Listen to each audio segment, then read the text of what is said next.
That's Nick. And that's Joseph. And today we're here to talk about WOLFS, the sixth film directed by Jon Watts, which premiered at the 2024 Venice Film Festival. Apple Original Films gave it a theatrical release September 20th, and it is available to stream on Apple TV Plus as of September 27th, 2024. Written and directed by Jon Watts. Jon Watts. Do I know a Jon Watts film? Yeah, well, he did those last three Spider-Man movies starring Tom Holland. Oh. His first, well, he was a music video director, and then he made Clown, which is based on a short film of his. It was his debut, which I really disliked. And then he did a film with Kevin Bacon called Cop Car, which I know we watched and was okay. It felt like had he had more of a budget, maybe he'd do something else. Now he has a budget, not really doing what I thought he would, but here we are. You talked about this movie in the best and worst of the 2024 Venice Film Festival. Yes, this was among my least favorite films that I saw in Venice. Spoiler. Okay. What is WOLFS about? Two rival fixers cross paths when they're both called in to help cover up a prominent New York official's misstep. Over one explosive night, they'll have to set aside their petty grievances and their egos to finish the job. Blah, blah, blah. I wouldn't call this an explosive night, but anyway. Not at all. What's your pull quote? WOLFS coasts on the charm of its A-list stars, but its glossy, superficial shtick is tiresome, especially when paired with flaccid crime caper antics, desperate to seem nickel slick, but never amounts to more than chump change. Wow. Mine. Clooney and Pitt bring the charm, but the odd couple shtick quickly wears thin with this tedious script. Oh, yes. I agree. I really like Brad Pitt and George Clooney. Yes. They are bona fide A-list stars. Charming, charm. And full of charm. I like them. They are the same in every movie. Yes. And they clearly like each other. You know, like when they work together, there's clearly chemistry. Yes, they're friends. But this seems like they were kicked out of Las Vegas after Ocean's 11, and now they're here. I mean, if it weren't for the strength of those two's charm and chemistry, this movie would just be so flaccid. Like, yes, Meryl, this is a flaccid film. The story's pretty simple. So they're both fixers. Which is just this generic term for people who help cover up stuff, as we all know. Mm-hmm. But there's a district attorney, played by Amy Ryan, who's in this $10,000 a night penthouse, and she calls the fixer, George Clooney, who she's never interacted with before. Someone she trusts gave her his info because she's a prominent person. Mm-hmm. And she's calling him because she hooked up with this young man, mm-hmm. and he fell and hit his head and she thinks killed himself. And of course doesn't want that to be found out. George Clooney comes over. He's about to begin trying to clean things up when the door knocks, and it's Brad Pitt. And he's like, well, I'm here to clean this mess up. Well, who called you? And then we realize that there is surveillance in the penthouse. Very obvious surveillance. And it's the hotel owner who's voiced by Frances McDormand. She appears to be there. We don't see her face. Well, yeah, we just see her fingernails and hear her voice. But basically, she's like, I own this hotel. It's brand new. It's very expensive. And I don't want any scandal associated with my new property, because we know that'll ruin me. So I have my guy, Brad Pitt, here to clean it up. And thus begins this odd couple. It's just the two of them sort of like bickering, like, well, you don't know better, I know better, I'm not going to help you. You're old. You're old, we're both old, our backs hurt, our knees are creaking, we need glasses. But, which is cute to a degree. The only thing that's missing is, this is my last job shtick. Actually, yeah. That would have completed the... That checked off all the... What are all the stones that killed the Marvel people in that one movie? Those gemstones? Yeah, what were they called? I forget what they're called. But that would have been the final stone. Yes. Had they both vowed to make this their final job. Mm-hmm. But the dead kid, who's played by... Austin Abrams from Euphoria. They get his ass out of the penthouse into the garage and into George Clooney's BMW. And right as they're about to take off, that kid wakes up. Mm-hmm. So it would seem that drugs were involved, and we know that because Brad Pitt finds a backpack in the penthouse before they leave filled with 4 bricks. And so of course now they're like, well, this really messes things up. What are we going to do with these drugs? Whomever he was supposed to drop them off to is going to be looking for him. But then when he wakes up in the garage after they find the drugs, now they really don't know what to do. And this is where things get really silly, because if these are like top-notch fixers, wouldn't you think that they would just kill his ass? Yeah. But they don't. They seem, this movie feels like 2 very like prominent people who want to make like a crime caper with a soft touch or something. This movie is made with a soft touch and a slow hand. That is a Pointer Sisters reference. It is. But this is just, like, I yearn for how this would have felt directed by Sam Peckinpah in the 70s, because this kid would have been at the very least, pistol whipped several times. Shout out to Ruth Pointer if she's out there. I mean, I know she is because she's alive, but if she sees this, I just want her to know that in my mind, she's my friend.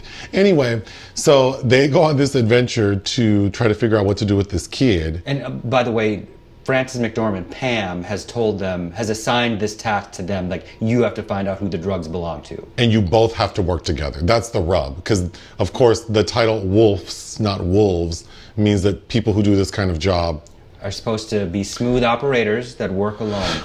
So the fact that they're being forced to work together is what's causing this sort of comedic tension between the two. But step 1, they need to interrogate the kid to figure out who the drugs are going to go to. They find out. They end up having the kid go drop off the drugs. So mission accomplished. So once they've executed the plan and the kid gets to go back home and they've convinced him to not ever talk about it, they go have breakfast. And right as they're about to part ways, which is the end of the movie, they figure out that they both work for the same person. Mm-hmm. And then they realize that this was a setup, that they were called to go do the same job. On purpose. On purpose, so that they would find these drugs, they would go make the drop, and then the Albanians, this vague sort of crime syndicate, would kill them. And we know this plot point because every movie where you have people like mercenaries like this, at a point they have an expiration date and they need to be wiped out because they know too much. So I was fine with how vague everything was. The dangers of merc work. But the final scene is them in this diner realizing that it's a setup, and we see gunmen outside ready to execute them. And they tell each other, because they never say their names, Brad Pitt says, because it seems like they want to be friends now, they say, well, if we make it through this, we'll be friends. And then they both get up to shoot, and then the film ends. Yep, it's like a carbon copy ending of Butch Cassidy and the Sundance Kid. If you squeezed all the comedic juice out of it, like the bits where I did giggle and I found the kid more cute than you did. Like, I think he added, because imagine if he weren't there. I would have been fine with him not there. I think he added warmth to it, because we see Pitt and Clooney. Oh, but it's warmth in that cheesy It cliche, is. Like, you guys are really cool. It is, but if he wasn't there, I need those two would just be like, sort of like making faces at each other. At this point, we need something more daring beyond all this rote shit. I mean, I don't disagree with that. I'm just saying that the way it is. I don't believe that both of these men would feel warmly toward the child. If that's the case, then one of them should have been attracted to him. And that would have been interesting. But this is not it. And he is just so feeble. There's this extended running sequence, which you said felt like we're watching an alien being chased in Men in Black, which I think is very apt, because that goes on for too long and it's just annoying. I don't know. I don't have a bloodlust, but I just feel like these men in the real world, if people like them exist, they would have beat this kid a bit. They would have roughed him up. I don't disagree, but for what it is, I'm just saying that if we did not have this type of kid, like this character wasn't sort of feeble and kind of like sweet and clueless, then it really just would have been these two actors making faces at each other for 100 minutes. Which would have been worse. Well, that already does feel old. But the point I was trying to make is if I squeezed out all the bits that I found kind of cute and charming and that I did chuckle at, we probably have like 30 minutes worth. So, i.e., not enough. well, then this feels like an airplane movie to me. Yeah, which is, you know, not the best. No, but I seem to recall years ago watching George Clooney talking about The Killing Fields and how his reverence for that film and how all men feel watching like two men having a friendship bond. So this feels like something, knowing that with that in the back of my mind, it's like I can see what he liked and what he was going for, but I never feel that way about these two men. And even in the end, when they're on the subway, because the BMW is shot to shit, and there's a brief moment where it seems like Clooney was shot and Brad Pitt seems like he's getting emotional, which is a fake out. Like, I don't even buy that man would do that. No, I don't either. I don't think this is great writing at all. It's a pretty weak comedy, and then the direction, like the movie looks. Can we talk about the budget?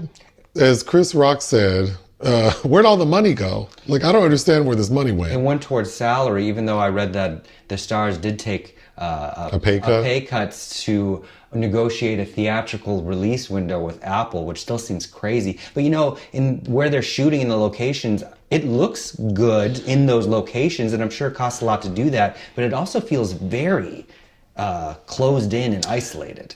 It's reported the budget was $200 million. Even if $100 million of that were salaries, I think $100 million seems too much. This feels like a $30 million movie to me. I mean, except the fact that they clearly closed down, like it's not all green screen, like they closed down some city streets. So it feels more elevated from like your standard Netflix action movie. It does, but then where's the story? Where's the story? Even on the page, I can't imagine reading this and it's like, oh yeah, this pops out as this is going to be good. Yeah, because I was saying before we press record, like imagine if you would have had maybe like, who did I say? You said Joel Kinnaman and I said Pedro Pascal. Like if they were the two leads in this. I mean, this just would have been a complete dud. And I like both of those men, but it's like, you know, they don't. Well, there's no comic relief really. Because those two are really an odd couple, right? Joel Kinnaman has a very stern, stoic vibe, and then Pedro Pascal feels like everyone's friend. So you would think that they'd be the perfect odd couple, but the reality is the script is not providing us with that. It's George Clooney and Brad Pitt. An odd couple, it's just that Brad Pitt is making faces. They're both playing the straight man, really. Well, that's a good point. It's like, yeah, they are the odd couple, but they both are doing the same thing. So they're both. They're kind of like twins. I would love somebody to try to resurrect. What was that film with John Hurt and Ryan O'Neal where they're cops? Oh, and he's gay. And John Hurt is gay. It's like 1982. I think it's called. Is it called Partners? That could be fun. That I feel like. The world is probably more ready to, not in a demeaning way, examine that kind of a male relationship. That would have been more interesting, but... I don't have a lot of notes. I mean, there aren't...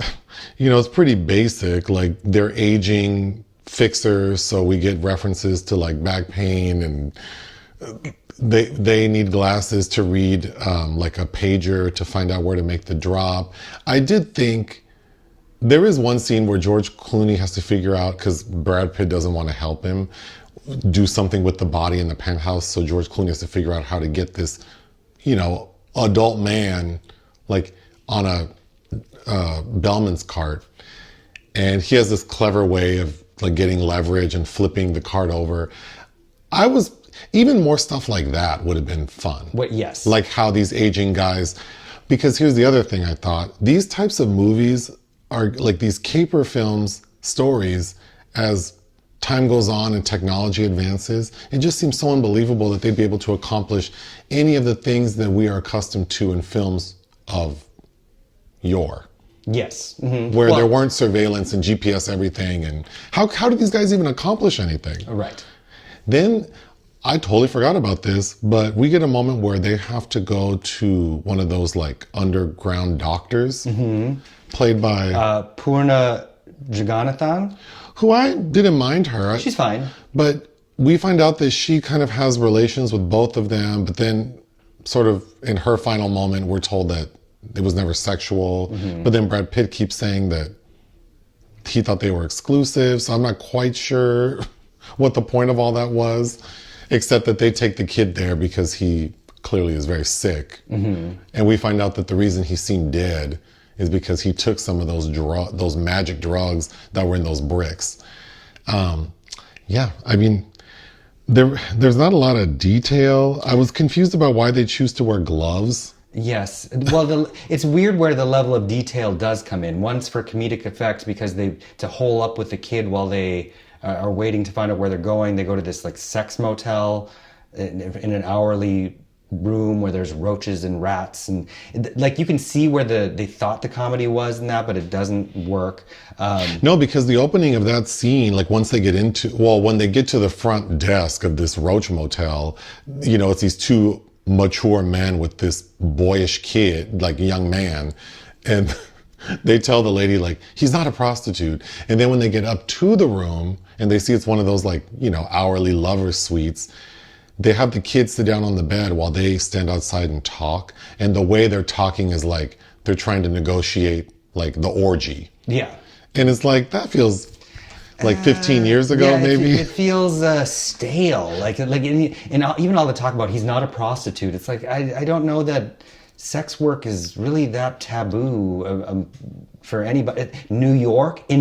Well, the district attorney in the opening scene where she's trying to get help, she's saying like, he's not a prostitute. And it's like, is this what you're worried about? Who cares about like that? You're about to have a dead body disappear and you're concerned that these two guys think that you hired a prostitute? I mean, okay. And to me, the worst scene, which stars the excellent Zlatko Burić, who has nothing to do from Triangle of Sadness and Pusher, like where they have to go find the pager that's at this bar at the kid's friend who had it there. Who gave him the drugs to do the run. Because then we find out the kid is really just this naive, stupid kid who decided to run drugs on a fluke. Because the friend's mom died and he's doing him a solid. So then he has to hop over the bar and gets hemmed up, and Zlatko Burić has worked with both those men, and they can't seem to be seen as working together because that would somehow threaten this unsaid rule about their profession, and they end up having to do this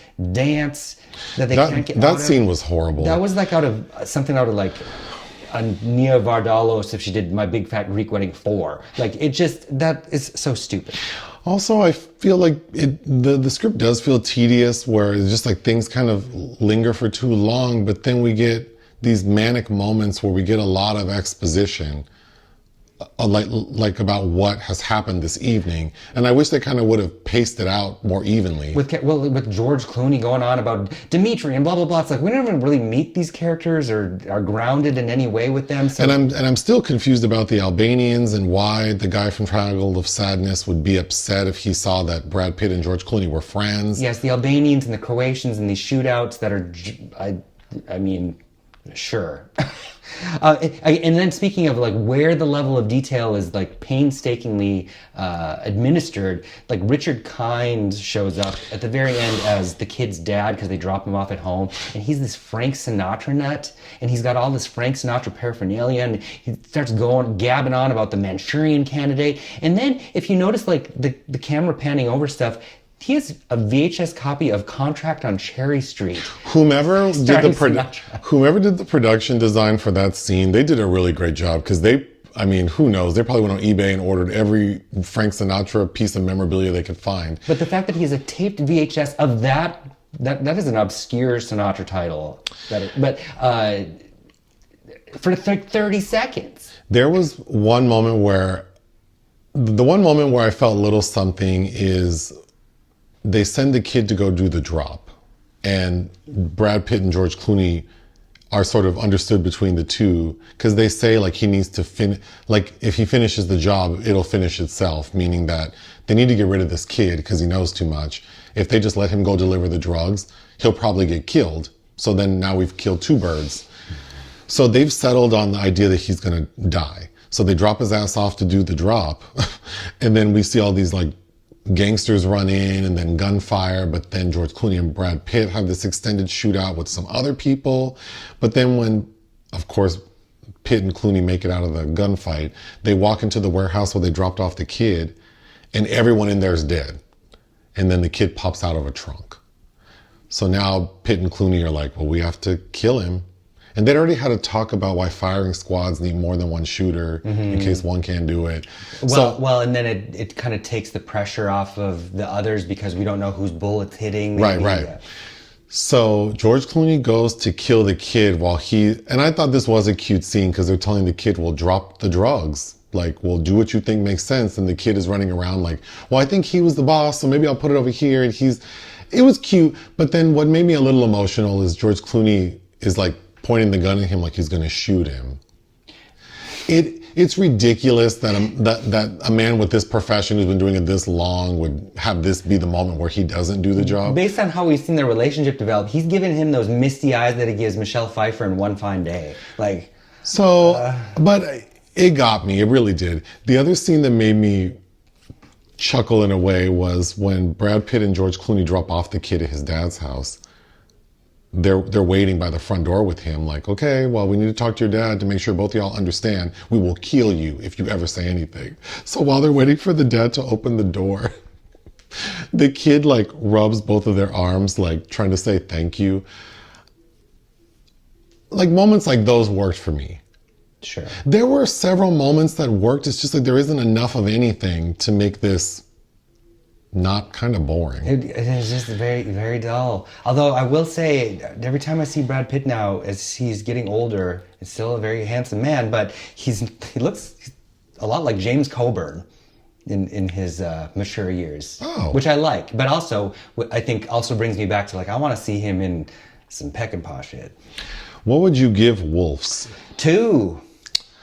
I feel a little more kind towards it. I think it's okay if you're in the mood and maybe stuck in a vessel 30,000 feet above sea level.